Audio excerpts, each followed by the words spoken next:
नमस्कार साथियों, मैं अभिराज आप लोग के बीच आए हैं रीजनिंग का कुछ इंपॉर्टेंट क्वेश्चन लेके, जो कि अगस्त्या क्लासेस के यूट्यूब चैनल पे आप देख रहे हैं। ये जो भी हम कुछ क्वेश्चन आज बताएंगे, ये क्वेश्चन आप लोग को बिहार एसएससी के लिए वेरी इंपॉर्टेंट प्रश्न है।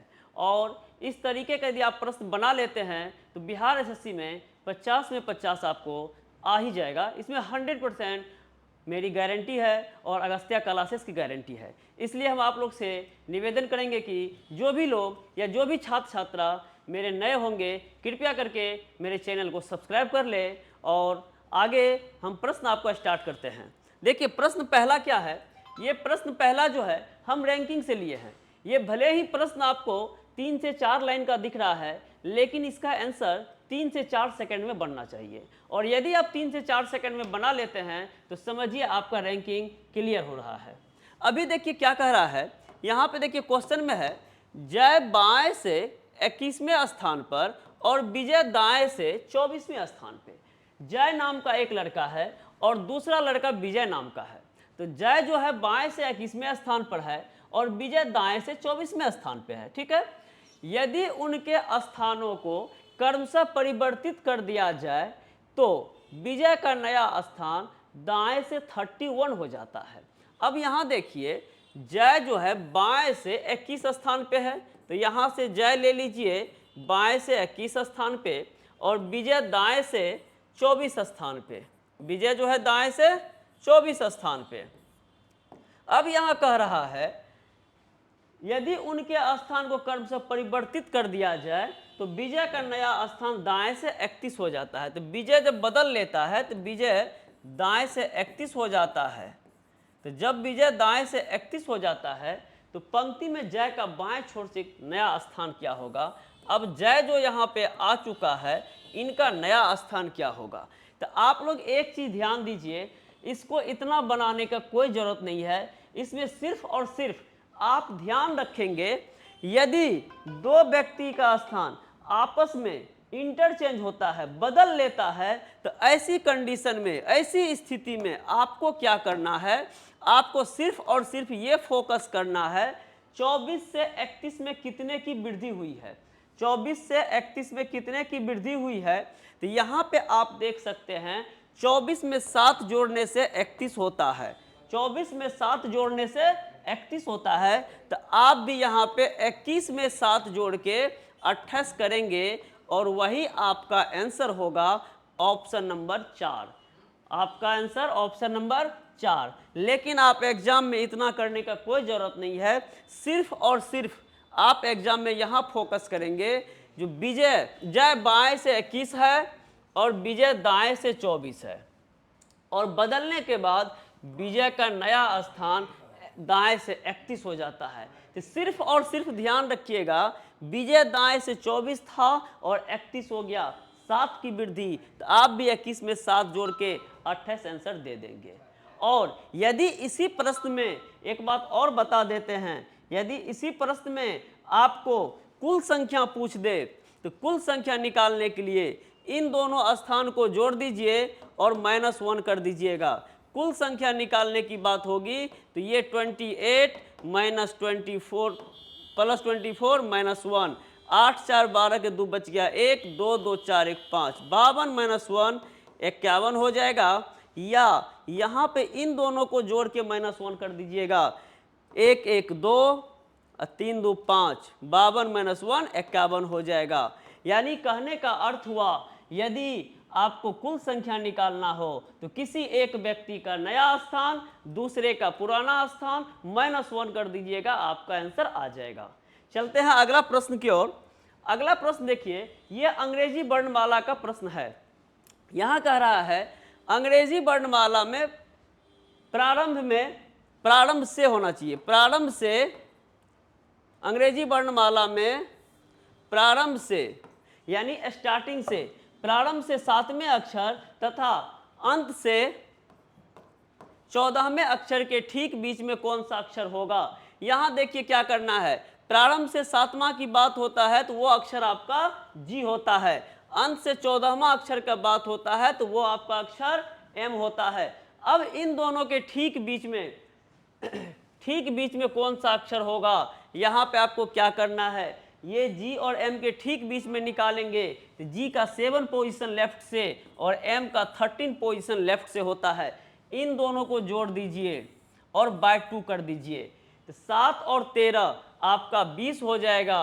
20/2 करेंगे 10 होगा और 10 वैल्यू किसका होता है लेफ्ट से, 10 वैल्यू आपका होता है J का, और यही आपका आंसर हो गया।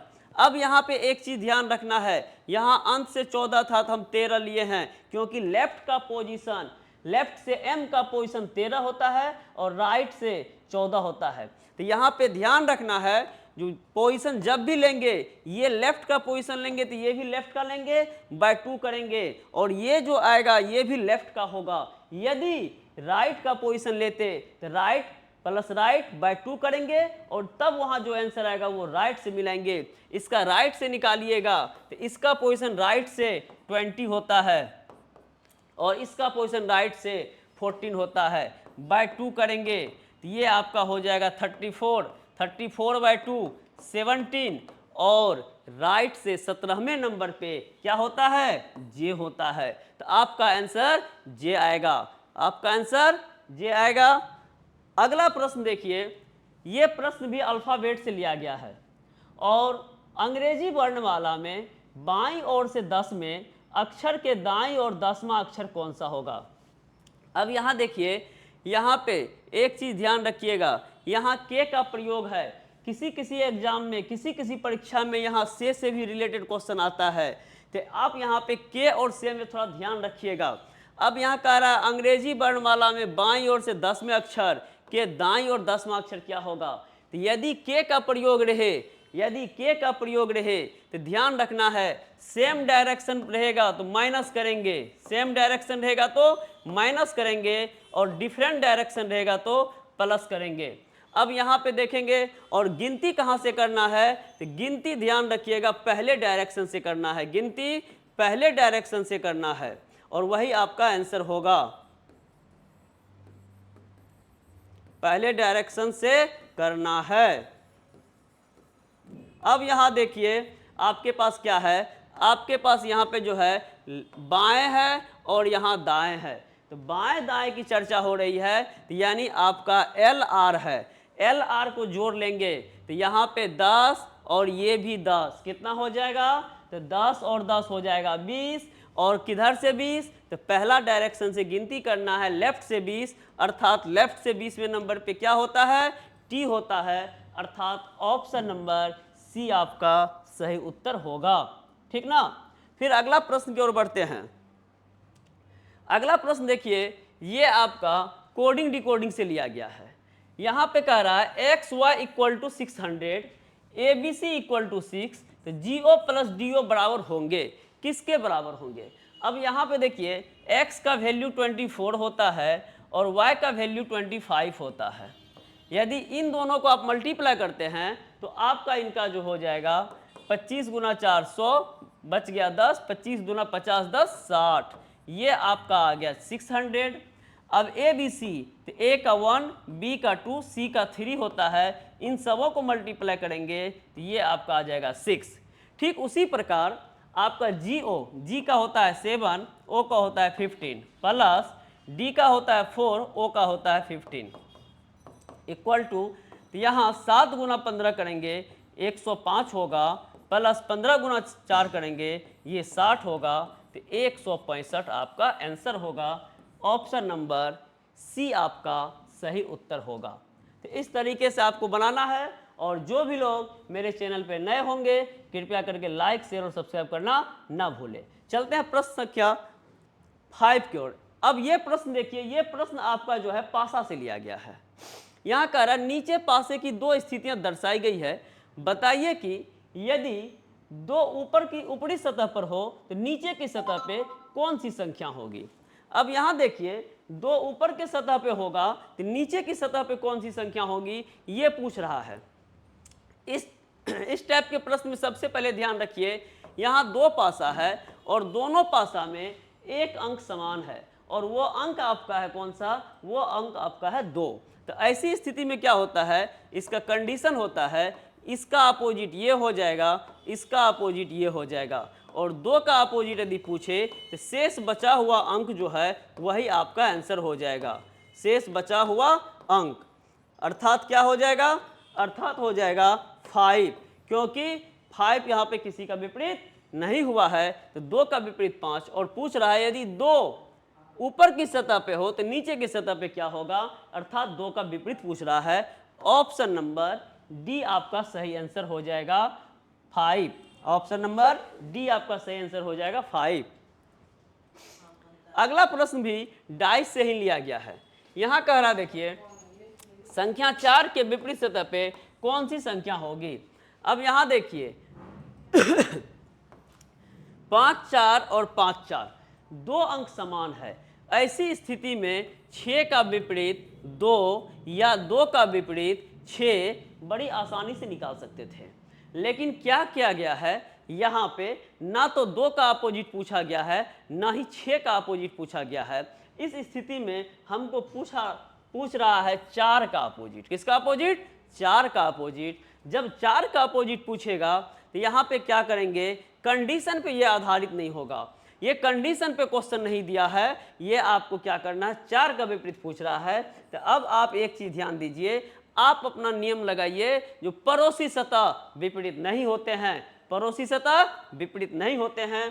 तो अब आप देख रहे हैं 4 के अगल बगल में 5 और 6 है, तो 4 के विपरीत में कभी भी 5 और 6 नहीं होंगे। क्यों नहीं होंगे, क्योंकि 4 के बगल बगल में पड़ोसी में 5 6 हैं और 4 के अगल बगल में 5 2 हैं। तो अब आप देख चुके हैं ये 3 के 3 अंक ऐसे हैं जो कभी भी 4 के विपरीत में नहीं होंगे। अब ऐसी कंडीशन में जो शेष बच गया 1 या 3, यही 4 का विपरीत होगा। 1 या 3 यही 4 का विपरीत होगा। ऑप्शन नंबर ए आपका सही उत्तर होगा। ऑप्शन नंबर ए आपका सही उत्तर होगा। अब यहाँ पे आज इतना ही बताएंगे और फिर कभी आप लोग के बीच आएंगे। और जो भी लोग जाते जाते पुनः आप लोग को याद दिलाना चाहते हैं, जो भी लोग अगस्त्या क्लासेस पे पहली बार वीडियो देख रहे हैं, कृपया करके मेरे चैनल को लाइक शेयर और सब्सक्राइब करना ना भूलें और दोस्तों के बीच इसे आप शेयर भी करें। आज के लिए इतना ही। जय हिंद, जय भारत।